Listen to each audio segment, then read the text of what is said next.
نحمده ونصلي ونسلم على رسوله النبي الأمين الكريم أما بعد فأعوذ بالله من الشيطان الرجيم بسم الله الرحمن الرحيم اللهم صل على سيدنا ومولانا محمد النبي الأمي وعلى آله وصحبه وبارك وسلم وصلي عليه. محترم سامعین اور ناظرین، السلام علیکم ورحمۃ اللہ وبرکاتہ۔ برٹش فتویٰ کونسل اور کریم انسٹیٹیوٹ اور جماعت اہل سنت بریطانیہ کے زیر اہتمام آج کی اسپیشل ورچوئل کانفرنس میں مفتی صاحب سے رائے لیتے رہے ہر مسئلے میں، تو انشاءاللہ ان کا قدم بھی کبھی نہیں پھسلے گا انشاءاللہ۔ جزاکم اللہ احسن الجزاء۔ حضرت علامہ مولانا مفتی نظام الدین صاحب مصباحی دامت برکاتہ العالیہ نے کتاب اصلاح عقائد و اعمال میں جو مفتی اعظم پاکستان نے جمعۃ الوداع کے حوالے سے جو ہمارے اندر بدعات جنم لے رہی تھیں اور منکرات جنم لے رہی تھی، ان کی اصلاح کی ہے اور اس کو بڑی شرح اور بسط کے ساتھ انہوں نے پیش کیا ہے۔ میں آپ کا بے حد شکر گزار ہوں اور شکریہ ادا کرتا ہوں، اور آپ کی حوصلہ افزائی کا بھی بہت شکریہ۔ اور آپ ہمارے ساتھ اگر رہنا چاہیں تو آپ کو اختیار ہے، اور جب آپ کا جی چاہے آپ پروگرام سنیں، اور اگر آپ اس میں بیچ میں جانا بھی چاہیں تو آپ کو پورا اختیار ہے۔ آپ نے جو وقت عطا فرمایا، کتاب کو پڑھا اور ہماری گزارشات کے مطابق جو ہے وہ آپ نے اتنا ٹائم نکال کے پورا چیپٹر پڑھا، پھر اس کو بیان کیا، اس پر ہم اللہ کی بارگاہ میں دعا گو ہیں کہ رب کریم آپ کے علم و فضل میں مزید برکتیں عطا فرمائے۔ آمین آمین، شکریہ۔ دوسرے پارٹیسپیٹ ہیں جی اس وقت جو ابھی ہمارے ساتھ گفتگو کریں گے، کیونکہ انہوں نے بھی کہیں جانا ہے۔ میں چاہوں گا اپنے علماء کی اجازت سے کہ حضرت علامہ الشیخ مفتی محمد مصباح المالک صاحب لقمانوی، آپ کی خدمت عالیہ میں میری گزارش ہے کہ مفتی اعظم پاکستان نے اپنی کتاب اصلاح عقائد و اعمال کے چیپٹر نمبر 11 کے اندر ایک باب قائم کیا ہے، توبہ کی بابت شرعی اصلاح۔ تو توبہ، استغفار، توبۃ النصوحہ اور استغفار، اس کو بھی ہمارے ہاں لوگوں نے ایک رواج بنا لی ہے۔ بس ایک نعت خوان کو بلا لیا اور اس نے نعتیں پڑھنا شروع کر دی، میری توبہ میری توبہ میری توبہ، تو بس سب کی توبہ قبول ہو گئی۔ تو مفتی صاحب نے اس توبہ کے شرائط لکھے ہیں، وہ کیا کیا شرائط ہیں اور کس طرح توبہ کرنی چاہیے ایک مومن کو، اللہ کی بارگاہ میں بھی سرخرو ہو، رسول اللہ کی بارگاہ میں بھی سرخرو ہو، اور اس کا اپنا نفس بھی مطمئن ہو۔ اور اس حوالے سے جو ہمارے اندر مروجہ جو بدعات اور منکرات ہیں، ان کی جو نشاندہی کر کے اصلاح کی ہے وہ کیا ہے، اس پر گفتگو کرنے کے لیے میں ملتمس ہوں حضرت علامہ شیخ مصباح مالک صاحب لقمانوی، ناظم اعلیٰ جماعت اہل سنت برطانیہ کی خدمت میں کہ آپ تشریف لائیں اور اپنے ٹاپک پر گفتگو فرمائیں۔ بسم اللہ الرحمن الرحیم، اللہم صلی وسلم وبارک علی سیدنا مولانا محمد النبی الامی وعلی آلہ وصحبہ اجمعین الی یوم الدین۔ سبحان اللہ۔ سب سے پہلے میں تمام علماء اکرام جو شریک ہیں، مفتیان شرع، میں آج کے اس پروگرام کی سب کو مبارکباد بھی دیتا ہوں، اور خاص کر کے حضرت علامہ ڈاکٹر مشرف حسین اظہری اور حضرت علامہ ڈاکٹر منیر احمد الازہری اور علامہ مفتی محمد نصیر اللہ صاحب نقشبندی حفظہ اللہ کو، اس لیے کہ یہ فتویٰ جو برٹش فتویٰ کونسل ہے، شریعہ کونسل ہو یا فتویٰ کونسل ہو، یہ ان کی بنیادی ذمہ داریوں میں سے ایک ذمہ داری ہے کہ وہ دین میں پیدا ہونے والی بدعات و خرافات کو مسلمانوں تک پہنچائیں، یعنی ان کو تعارف کروائیں اور ان کو ریموو کروائیں ان سے، سبحان اللہ۔ میں اپنے ناظرین کو یہ بھی بتاتا چلوں کہ یہ جو ہماری برٹش فتویٰ کونسل ہے، اس برٹش فتویٰ کونسل کے ممبر بھی ہیں حضرت علامہ الشیخ مفتی محمد مصباح المالک صاحب لقمانوی۔ جزاک اللہ خیر، احسن الجزا۔ اللہ ہمیں توفیق عطا فرمائے کہ اللہ تعالیٰ کے بندوں کی صحیح معنوں میں ہم خدمت کر سکیں۔ اصل جو چیز ہے،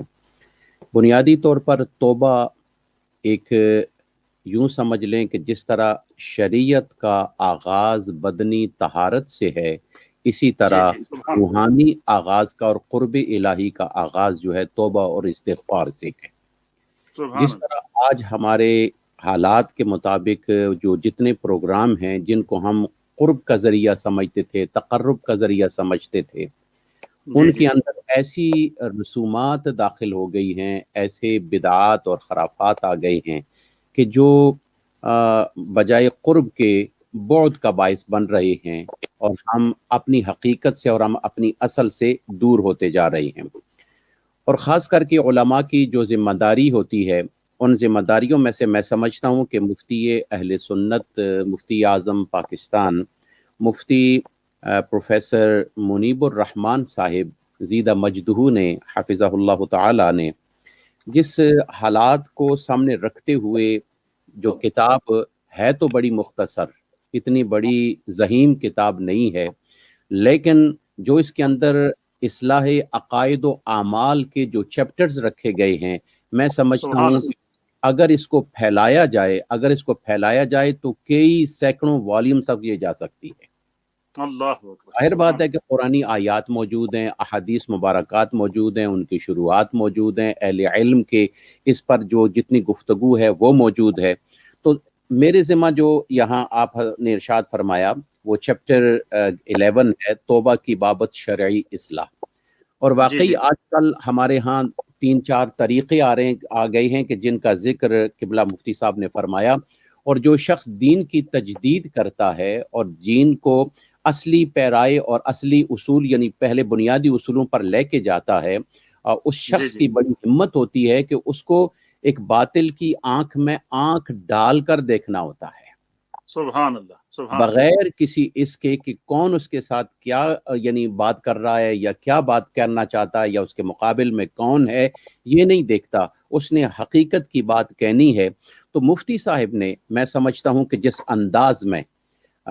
اس کتاب کے اندر خطاب فرمایا ہے اور جس انداز میں آپ نے قلم اٹھا کے جو الفاظ استعمال فرمائے، وہ مسلمانوں کے ایمانوں کو جھنجھوڑا گیا ہے کہ جس طرح ایک درخت سے گندا پھل جھنجھوڑنے سے دور ہو جاتا ہے، اسی طرح مومنوں مسلمانوں کے اندر جو غلط رسومات ہیں، اس کتاب کو پڑھنے کے بعد، سننے کے بعد، آگے چلانے کے بعد ہمارے اندر پیدا ہوئے جو گندے اس قسم کی رسومات ہیں جو شریعت کے خلاف ہیں، میں سمجھتا ہوں کہ وہ جھنجھوڑنے کے بعد وہ گندے اعمال ہمارے خود بخود ختم ہو جائیں گے۔ سبحان اللہ۔ اور جو توبہ جو ہے، توبہ آپ کو پتہ ہے کہ تمام علماء اکرام موجود ہیں الحمدللہ۔ توبہ بنیادی طور پر عربی میں کسی چیز کے رجوع کو کہتے ہیں، لوٹنے کو کہتے ہیں،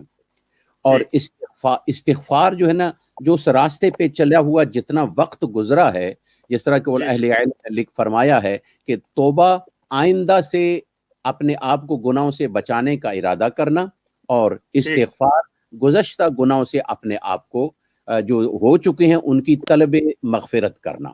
اللہ تعالیٰ کی بارگاہ میں، جیسا کہ قرآن مجید میں موجود ہے، استغفروا ربکم، کہ گزشتہ گناہوں کی معافی خدا سے طلب کرو، اور اللہ تعالیٰ کا فرمائے توبوا الی اللہ، کہ آئندہ گناہوں سے بچنے کا ارادہ کرو اور اپنے آپ کو بچاؤ۔ اس میں آیات بینات تو اس وقت کیونکہ وہ موضوع نہیں ہے کہ ہم اس پر جائیں، صرف اور صرف جو برکت کے لیے میں نے 1-2 آیات پڑھی ہیں، اور اس کے بعد حضور اکرم صلی اللہ علیہ وسلم کی ایک حدیث مبارک آپ نے خود ارشاد فرمایا کہ توبہ کی اہمیت کے حوالے سے، واللہ انی لاستغفر اللہ واتوب الیہ فی الیوم اکثر من 70 مرہ، اور کما قال علیہ الصلوۃ والسلام، حضور نے ارشاد فرمایا، بخاری شریف کی حدیث ہے کہ میں بذات خود خدا کی بارگاہ میں دن میں 70 مرتبہ سے زیادہ توبہ کرتا ہوں، اللہ کی بارگاہ میں رجوع کرتا ہوں۔ جب لفظ 70 آ جائے تو مراد ہوتا ہے بے حساب، جتنا زیادہ ہو سکے۔ اور اس کے بعد توبہ کی اہمیت کے حوالے سے مسلم شریف کی حدیث ہے، والذی نفسی بیدہ لو لم تذنبوا لذهب اللہ بکم ولجاء بقوم یذنبون ویستغفرون فیغفر لهم، اور کما قال علیہ السلام، حضور نے ارشاد فرمایا کہ اگر تم گناہ نہ کرتے اور پھر اس کے بعد توبہ بھی تمہارے معاملات ایسے ہیں، یعنی تو گناہ نہ کرتے، اللہ ایسی قوم کو لے کے آتا جن سے گناہ ہوتا، پھر وہ اللہ سے مغفرت طلب کرتے، توبہ کرتے، اور اللہ تعالیٰ ان کو بخش دیتا۔ مسلم شریف کی حدیث مبارک۔ گویا کہ توبہ کی ایک اہمیت ہے جن میں کتابیں بھری پڑی ہیں، قرآن مجید کی تفاسیر ہیں، احادیث ہیں۔ جو غلط رسومات آج کل کے زمانے میں پیدا ہوئے، جن کو قبلہ مفتی صاحب نے پوائنٹ فرمایا ہے اور پہلے اس کی حیثیت بیان کی، اور آج جو ہمارے رسومات پیدا ہو گئے ہیں کہ بھائی ظاہری طور پر ٹی وی کی سکرین پر یا کہیں مجمع میں بیٹھ کر گریہ زاری کو ایسے انداز میں کہ جس انداز میں بندہ سمجھے ایک ایکٹنگ کی صورت آ گئی ہے، میں سمجھتا ہوں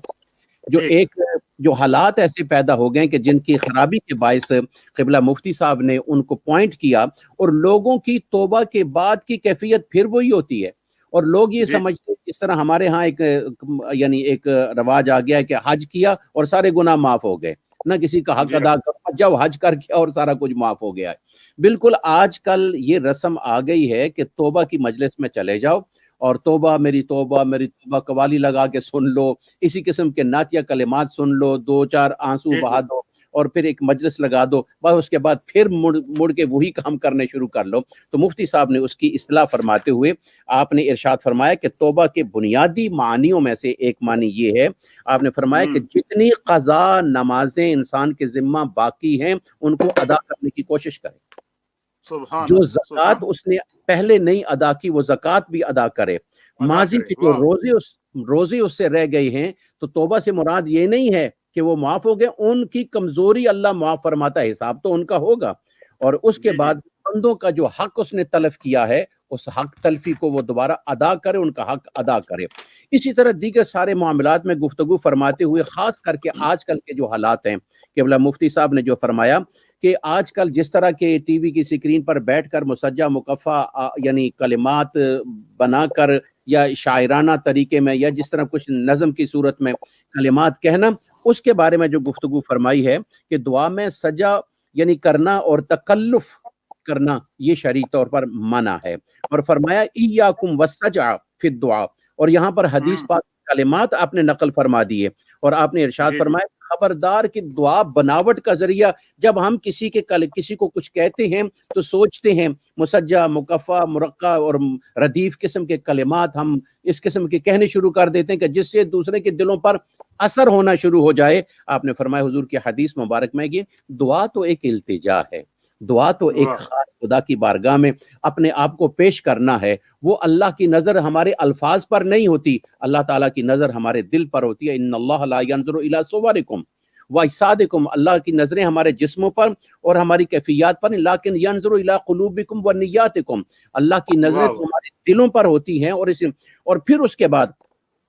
قبلہ مفتی صاحب نے اسی چیپٹر کے اندر جو ایک خاص چیز نقل فرمائی ہے وہ یہ ہے قضاء عمری کے حوالے سے، یہ بھی توبہ کے حوالے سے ایک یعنی قضاء عمری رمضان المبارک کے آخری عشرہ میں آخری جمعہ میں یہ اعلان کیا جاتا ہے کہ اس جمعے پر با جماعت 5 نمازیں ادا کی جائیں گی، اور یہ جو با جماعت قضا نمازیں صبح ظہر عصر مغرب عشاء اور ان کے ساتھ وتر بھی وہ ادا کر کہتے ہیں کہ سارے کی ساری نمازیں کیونکہ ایک جی ہاں وہ نماز پڑھ لیں اور اس کے بعد تمہارے سالوں کی پچھلی سارے گناہ معاف ہو جائیں گے، ساری نمازیں جو ہیں وہ قضا آپ کے ادا ہو جائیں گی، اتنا ثواب ملے گا۔ اس یعنی جو غلط مسئلہ ہے اس غلط مسئلے کے حوالے سے بھی حضرت یعنی قبلہ مفتی صاحب نے زاد اللہ عزن و شرفہ نے یہ بڑے اہتمام کے ساتھ اس کو بیان فرمایا یہ چیز کچھ بھی نہیں، اور جن کا ذکر فرمایا اور ذکر فتاوی رضویہ کے حوالے سے اور دیگر فتاوی جات کے حوالے سے امام اہل سنت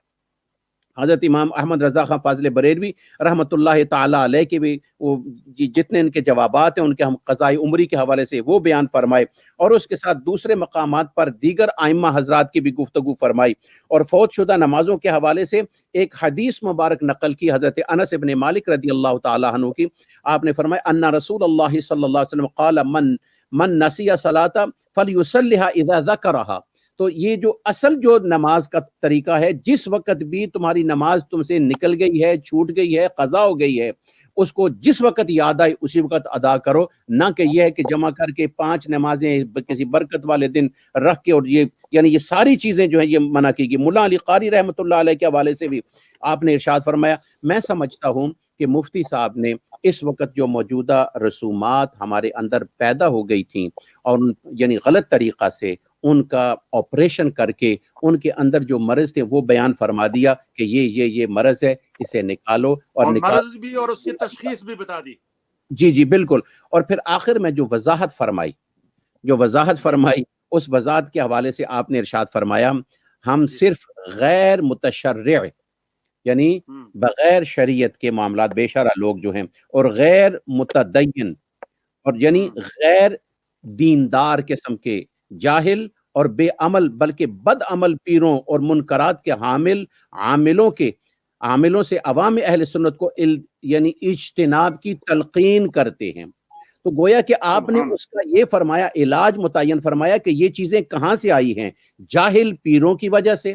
جاہل علماء جو شکل علماء کے موجود ہیں ان سے آئی ہیں، اور جن لوگوں کے ہاں بدعات یعنی عروج پکڑ رہی ہیں ان کی وجہ سے آئی ہیں۔ فرمایا کہ ان سے بچو، اور اس کا لزومی معنی یہ ہے کہ امام اہل سنت اعلی حضرت احمد رضا خان قادری رحمہ اللہ تعالیٰ کے بیان کردہ معیار پر جو عالم متشرع اور متدین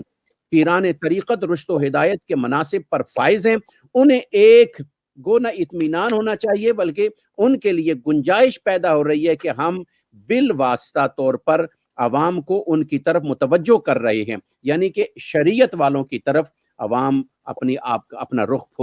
پھیرے جہاں ان کو اصل مال مل رہا ہے۔ جس آدمی پر خود شریعت نہیں، جس آدمی کی خود یعنی رسول اللہ کے ترک سنت میں جا رہا ہے، تارک سنت ہے، گناہ کا مرتکب ہو رہا ہے، وہ دوسروں کے گناہوں کی طلب مغفرت کیسے کرے گا؟ دوسروں کو توبہ کیسے کرائے گا؟ جس کی اپنی زندگی گندگی اور گمراہی میں گزر رہی ہے، حرام کاریوں میں گزر رہی ہے، وہ دوسروں کو حرام کاموں سے کیسے بچائے گا؟ جس کے اپنے نفس پر شریعت غالب نہیں ہے اور نافذ نہیں ہے، وہ دوسروں کو شریعت کی تلقین کیا کرے گا؟ تو قبلہ مفتی صاحب نے، میں سمجھتا ہوں اس حوالے سے اس چیپٹر کے اندر توبہ اور اس کی اصلاح کے حوالے سے، ہمارے جو توبہ کے بارے میں عقیدہ ہے اس کی اصلاح کے حوالے سے، اور توبہ کے بارے میں جو ہمارے اعمال ہیں موجودہ رسم اور رواج کے مطابق ان کی اصلاح کے بارے میں جو قبلہ اس میں ایک فرمائی ہے، صاحب نے حضرت اشارہ دیا، اس پہ بھی تھوڑی سی گفتگو فرما لیں کہ ایک ہمارے یہاں کیا یہ بھی رواج ہو گیا ہے کہ مثلا ایک محفل ہوتی ہے تو اس کے اختتام پر ایک نعت خوان آتا ہے تو اس کو وہ نعت پڑھتا ہے، توبہ میری توبہ، اور اسی کے اوپر سارے جوم کے وہیں سے پر نکل جاتے ہیں، اس کے بعد پھر سب کچھ بھول جاتے ہیں۔ تو اس سے بھی اس کی بھی مفتی صاحب نے اصلاح کی ہے، اس حوالے سے کیا فرمائیں گے؟ میں وہی میں نے ابتدا میں بھی عرض کر لیا تھا، وہ میری توبہ والا، کہ بھائی یہ رسم و رواج جو ہے نا، یہ عام یہ توبہ نہیں ہے۔ توبہ تو ندامت، یہ حضور نے ارشاد فرمایا، وہاں تو وہ رقص و سرور ہو رہا ہے، وہاں تو ایک یعنی عجیب سی کیفیات ہوتی ہیں، وہاں تو ندامت ہے ہی نہیں ہے، وہاں تو عجیب مفتی صاحب نے اسی چیز کو سامنے یعنی بیان فرمایا کہ یہ جو لوگ حضرات جو ہے نا، یعنی خاص کر کے انہوں نے امیر الحاج حلبی رحمۃ اللہ علیہ کے حوالے سے فرمایا کہ دعا میں گلے بازی یعنی گانے کے انداز میں کوئی کلمات کہنا، یہی ہے نا میری توبہ یعنی اس انداز میں لگے رہنا اور عوام کو بھی لگائے رکھنا، سارے معاملات کرنا، اور حقیقت میں یہ ہے کہ کوئی بندہ اپنے گناہ کو یاد ہی نہیں کر رہا، وہ تو ایک بس وہ محفل میں ایک رسمی محفل ہے، اس محفل کے حوالے سے جا رہی ہیں۔ اور پھر اس کے بعد آپ نے جو ارشاد فرمایا، اپنے سوال کو گویوں کی طرح گا کر آواز بلندی اور پستی اور آواز کو بنا کر مانگے تو ایسے سائل کو کھیل اور مذاق کی تہمت دی جاتی ہے۔ اگر ایک آدمی بادشاہ کے سامنے جا کر اپنی کوئی حاجت پیش کرتا ہے اور گا کے پیش کرتا ہے، وہ تو ایک میراثی ہے، وہ تو ایک جوکر ہے، وہ تو اس کی بادشاہ کے تخت کے ساتھ اور بادشاہ کے یعنی جو اس وقت کا جو ایک مقام ہے اس کے ساتھ مذاق کر رہا ہے۔ بجائے بادشاہ کو اس پر ترس آئے، بادشاہ کہے گا کہ یہ میرے بارے میں یہ کیا کر رہا ہے، کہ اگر کہنا ہے تو عاجزی اختیار کرے، توازو ذکر فرازان کوست، گداگر توازو کند خوی اوست۔ یہ لوگ کہ جن کے دلوں کے اندر صرف اور صرف خود توبہ نہیں کرنی، دوسروں کے بارے میں کچھ خیالات ہوتے رہتے ہیں، ان لوگوں کی اصلاح قبلہ مفتی صاحب نے جو فرمائی ہے، میں سمجھتا ہوں فتاوی رضویہ اس وقت مجدد اہل سنت امام احمد رضا خان فاضل بریلوی رحمۃ اللہ علیہ کو اب لوگ سمجھتے جا رہے ہیں کہ 100 سال پہلے اس شخص نے جو چیزیں سامنے کی ہیں آج ان کی کس انداز میں ضرورت ہے، اور 100 سال پہلے اس شخصیت نے نسخہ دے دیا۔ آج ہماری اکثریت افضلیت کی طرف چلی گئی ہے، فضیلت کی طرف چلی گئی ہے، فلاں ہے، اور ہم نے جو عقائد اور بنیادی چیزیں تھیں، فرائض اور واجبات تھے، ان سے ہم نے منہ موڑ لیا ہے۔ قبلہ مفتی صاحب نے اور جس کا نقصان عوام کو پہنچ رہا ہے اور لوگ جو ہے وہ ادھر موڑ دیا۔ جزاک اللہ خیر۔ بدعات اور منکرات کے اندر ملوث ہو رہے ہیں۔ حضرت آخر میں یہ جو ہم نے ایک سلسلہ شروع کیا کہ علماء سے مختلف کتب کا مطالعہ کرا کے اس مطالعے کو بیان کروانا، اس کو آپ کس نظر سے دیکھتے ہیں؟ حضرت میں سمجھتا ہوں کہ بہت سارے اداروں میں کام اپنی اپنی جگہ پر ہو رہا ہے،